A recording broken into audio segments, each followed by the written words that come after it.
Hi Pisces! Welcome po sa ating channel at ito ay inyong Daily Gabay Tarot Reading for December 21, 2024. Please be reminded kung naka-resonate kayo, comment down. Kung hindi kayo naka-resonate, ibigay niyo po sa iba kasi channel reading po ito. This is for you, Pisces, ngayong December 21, 2024.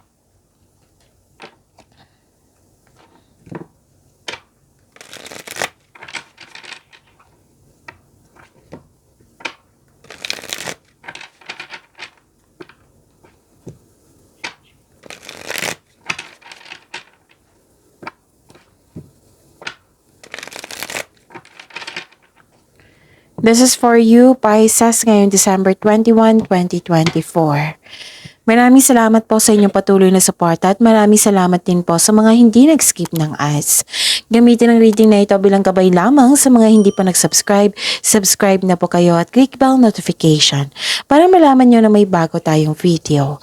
Para sa mga gustong magpa-reading po, may lumabas dyan sa screen nyo ngayon. Panoorin nyo po at sundin ng instruction.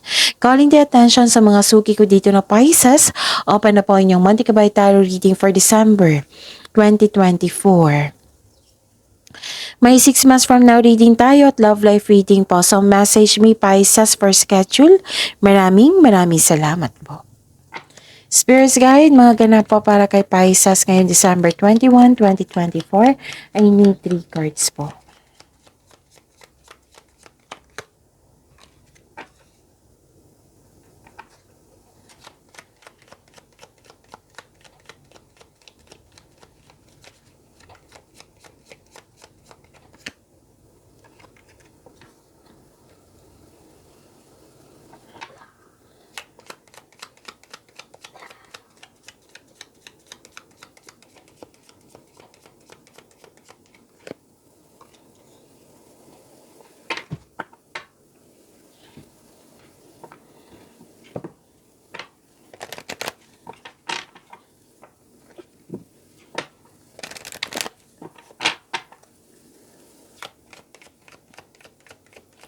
Spirits Guide, mga mensahe po para kay Pisces ngayong December 21, 2024. Need 2 cards po.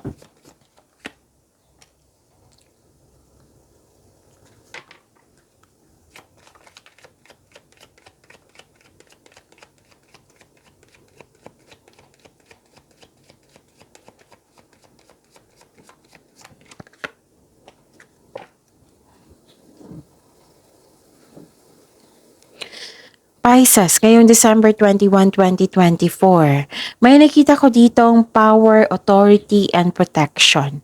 Nakita ko rin dito na may kausap ka na pwedeng advisor mo ito, boss or amo, or isang mother figure.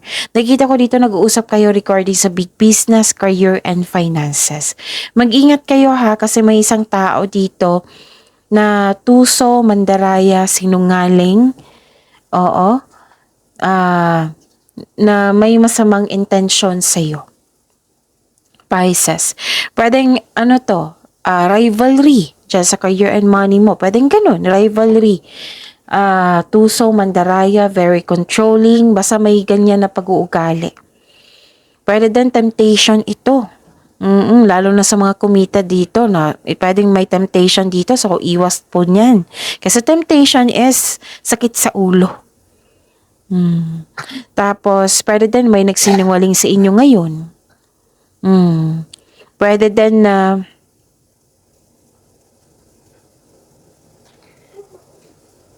yun nga, may judger, may controlling na tao, may masamang intention sa iyo. So, mag-ingat kayo sa kanya. Miss Jav, sino yan? Itanong niyo po. May mga describe dito kanina. So, yan yung pag-uugali niya. Kung hindi kayo sigurado, itanong niyo po sa inyong intuition. Okay? Kung hindi kayo marunong mag-connect sa inyong intuition, then i-search nyo sa Google on how to connect to your intuition kasi maraming paraan yan. Wow, may prosperity ako nakikita dito, Pisces. Prosperity. Ang ilan sa inyo nagpahinga? Oo, nagpahinga. Pahinga or nagbakasyon sa bahay or may balak magbakasyon sa bahay. Kasi you felt calm, relaxed, and security pag nasa bahay kayo. Pwede din home base yung trabaho nyo. Pwede din na may nag-uusap dito na grupo ng tao na regarding sa property. Pwede din nag-uusap regarding sa domestic matters. Okay? So, it's time to take an action. Sabi ng card, it's time to take an action. So, emotions are running high. Spirits guide, ano po yung energy ni Pisces ngayong December 21, 2024? And the clarification of this card po.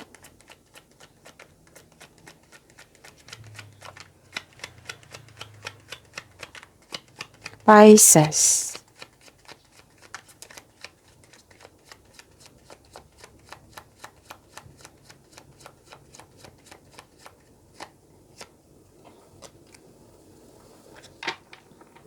Okay, Pisces, napanood nyo na ba yung 2025 tarot reading nyo? Uploaded noong December 16, 2024. At ang kasunod noon, December 17, 2024, weekly kabay tarot reading nyo po sa career and money. So, dalawang video na po iyan ha. 2025 tarot reading at saka yung weekly kabay tarot reading nyo na career and money. Naka-focus sa career and money. So, visit our channel, hanapin nyo po. Panoorin nyo po kung gusto nyo po. Kung may narinig kayo or may nakita kayong repeating message, meaning to say, pinupush ng cards niyan kasi ang ilan sa inyo hindi pa binigyan ng atensyon. Na kung maaari din po, bigyan nyo po ng solusyon at aksyon. Remember, Pisces, at the end of the day, alam mo na ikaw lang ang taong may kakayahan at responsable na gumawa ng sarili mong katotohanan at kinabukasan. So, ano yung energy mo, Pisces? Nakita ko dito na nagkaroon ng waiting, sacrifice, hesitation, suspension.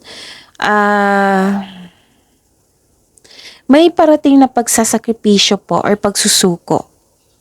Bagamat ihanda ang sarili kung karapat-dapat ba ito. Nag-iisip ka dito pero hindi gumagalaw. Nagkaroon ng pag-aantay or delay. And this card asks you to try to invest your time wisely while you wait. So this card tells you na look at the world from a different perspective. Okay? And yun. Kung may hinihintay ka, like for example, hinihintay mo yung kung nag-aantay ka na job opportunity or contract, there may be delays, frustration. Same po sa kaperahan. So, kung may balak kayo mag-invest, alamin, konkretong plano ay kailangan. Pero, sabi ng card dito na kailangan maging handa kayo. So, take time to reflect and surrender to the present moment as fully as you can. Okay? At saka nakita ko dito na nagkaroon ng, anong tawag dito? Ending with new beginning. This is completion of cycle, Pisces. Pagtatapos ng isang mapait na sinapit. Nagaganap ang pagbabago kung ikaw ay mismo ay tanggap ang pagtatapos na ito. Ang pagsuko na ito ay lumilikha ng isang pakiramdam na kapayapaan at pasasalamat. So this is ending with new beginning ha. Mawawala na yung blockages. Oo, may parating na biyaya na magbibigay daan sa iyo ng mas maunlad na panahon. So this is accept and learn the past situation. Okay, pagtanggap ay kailangan po. Spirits guide, career and money po ni Pisces ngayong December 21, 2024.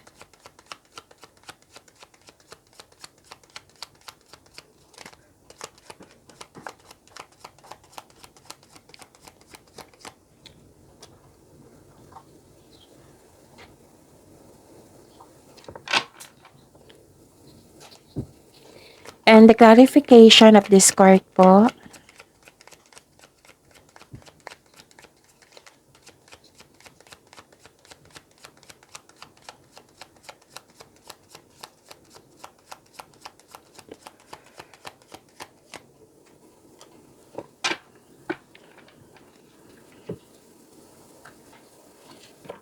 Okay. Ano ito? Okay. Nakikita ko dito na nagkaroon ng truth-seeking nanindigan. Panahon na para umaksyon kung alam mong nasa tama ka. This card ay sumisimbolo ng katapangan at confidence. And this card tells you to be careful sa paggawa at pinipiling desisyon. Okay?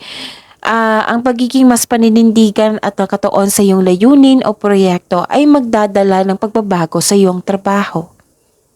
Actually, may nakita kong away dito pero may nakita kong away dito laban sa isang katrabaho or kasamahan.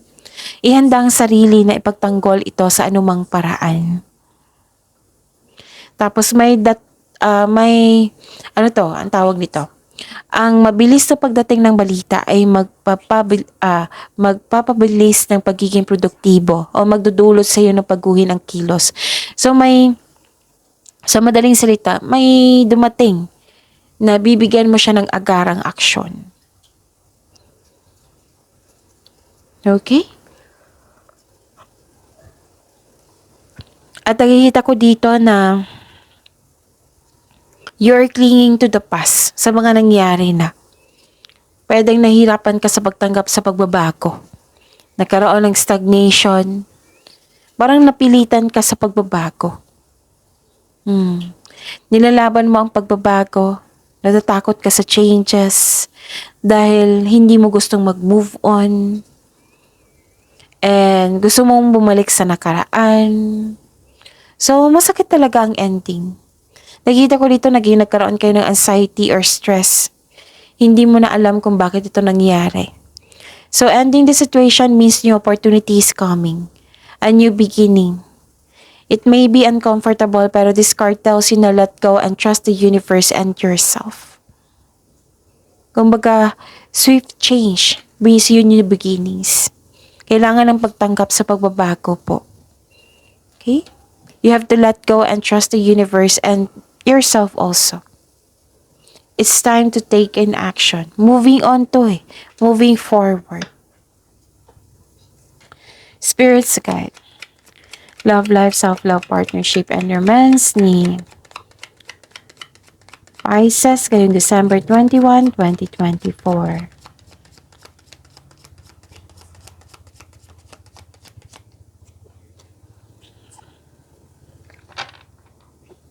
And the clarification of this card po.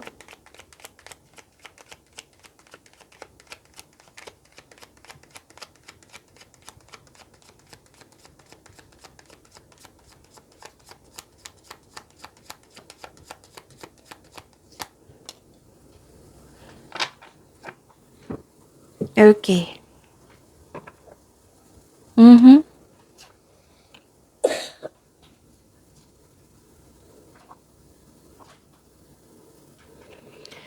Maraming salamat po sa patuloy na tiwala at suporta sa ating channel.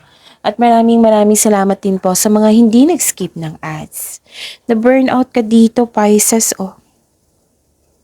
Kailangan mong maging confident. Magkaroon ng confidence. Huwag niyong hayaan na, kasi nakaramdam ka ng takot dito. Yung sabi kanina dito pa lang hanggang dito na, kailangan mong, kasi may nararamdaman kang takot na para lumabas sa comfort zone, pwede? Oo. Or para mag next level ka. Comfort zone to paglabas sa comfort zone mo. So it's time to step out from your comfort zone. If you are serious about your growth, it's time na po na lumabas sa inyong comfort zone. Pwedeng may problema ka sa pera or problema sa inyong relasyon, sa buhay pag-ibig. Actually, may aalok ng tulong dito pero ayaw mong tanggapin. Feeling burnout ka na kasi sumusobra na. Ganon. So, this card tells you to take a break. Kailangan mo munang pahinga. Okay? So, allow yourself na mag-rest para ma-re-energize ka. At, kung may sapat kasi na pahinga, magiging okay yung energy mo. Huwag nyo daw pahirapan yung sarili nyo, Pisces. Nakikita ko kasi dito na pinapahirapan nyo. What I meant is, mas pinili nyo yung isang emotion, isang pakiramdam na mahirapan kayo. So, mas piliin nyo dapat yung para magiging okay kayo. You have to move forward. You have to move out from your comfort zone. Kaya mo yan, laban lang po, Pisces. Kailangan mo lang ma-increase yung confidence mo dito. Kailangan mo lang labanan yung takot na nararamdaman mo. Takot na para magkaroon ka ng growth and expansion. Takot sa pagbabago. Takot sa pagbabago. Okay? So, yun. Spend time po. Spend time kayo sa people, sa mga tao na nagbigay ng inspirasyon. Oo. Nang siyang dahilan na ma-motivate kayo. Diyon. Take time kayo. Okay? Travel nga ang kailangan dito. Oh. Pero ang sabi kasi dito, gusto niyo magstay sa bahay or umuwi sa bahay. Pwede din mag-travel kayo. Kailangan ng bakasyon dito ni Pisces. Magpahinga. Pwede naman sa bahay. Pwede naman sa bahay po. Hindi naman kailangan lumayo. Pwede naman sa bahay. Magpahinga. Okay? So, ano pa? Nakikita ko rin dito na nagkaroon ng sama ng loob, self-doubt, disappointment, pwedeng delay, blame, na-stuck ka sa nakaraan mo. From here to here. Naging emotional kayo. Pisces. Pwedeng delay sa plano. Delay sa plano in terms of future plan. Feeling mo na-trap ka and unable to progress without really understanding why. Kailangan yun pa rin yung sabi ng card nyo dito na kahit iba yung cards na ang cards na lumabas dito, right? Iba't iba. Isa lang yung sinabi dito na you have to accept and move forward. Kasi hindi na yan mababago yung nakaraan, nangyari na yan. Kunin mo lang yung wisdom message sa mga nangyari po. Kunin mo lang yung learning sa mga nangyari. The past cannot be changed. Kailangan mo lang itong tanggapin na nangyari ito sa'yo. Lahat naman ng pagsubok po ay may naiwang aral sa ating buhay. Actually, kung magkaroon ng pagpanggap, magkakaroon talaga ng new beginning, magkakaroon ng chances sa inyong buhay. Okay, you have to let it go. Let go na. Let go na po yung nakaraan, tapos na po iyon eh. Dito na tayo sa pagbabago. It's time to take in action. Okay? Kasi kung tatanggapin mo yan, let's say, single ka, kung tatanggapin mo yung mga nangyari, may parating sa inyo na bagong tao. Pwedeng bagong kaibigan, pwedeng bagong tao na buhay pag-ibig. So, seek forgiveness in order to move forward. Baka hindi mo pa napatawad yung sarili mo. Pwede mo naman patawarin yung tao. Kung tao to na may kasalanan sa inyo, pwede mo siyang patawarin through your mind and heart. Basta patawarin niyo po yung sarili niyo, ang inyong sitwasyon. Sabi ng card niyo po dito. Okay? Huwag niyong i-allow yung past mistake mo sa situation niyo ngayon. Iba na yun eh. Iba na ngayon. Present na ngayon. You have to focus sa present para magkaroon ng better outcome. Okay? Kailangan ng pagtanggap po Kailangan ng pag-release at pagtanggap. Para may pagbabago na pangyayari.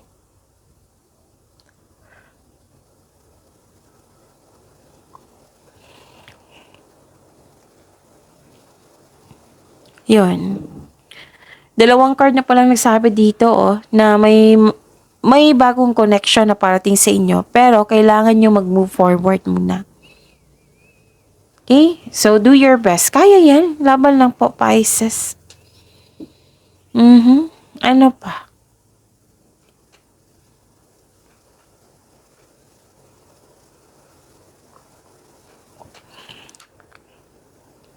Nakikita ko dito na okay. Kung may bagong tao daw na parating sa inyo, kilalanin nyo ng mabuti. Like for example, yung sa past relationship nyo or sa dati na sa isang tao na nabigo kayo. So, it might be sobrang bilis ng pagtanggap mo sa kanya, di ba? So now, kung may bagong tao na parating sa inyo, kahit kaibigan man yan, o kahit kasamahan man yan, kilalanin nyo muna. Okay? Yon. Maraming salamat po. So, pagyamanin nyo po yung blessings na binigay sa inyo. Pisces, see you tomorrow. Please like, subscribe, and click the button for notification para updated po kayo sa daily tarot reading natin. Maraming salamat po.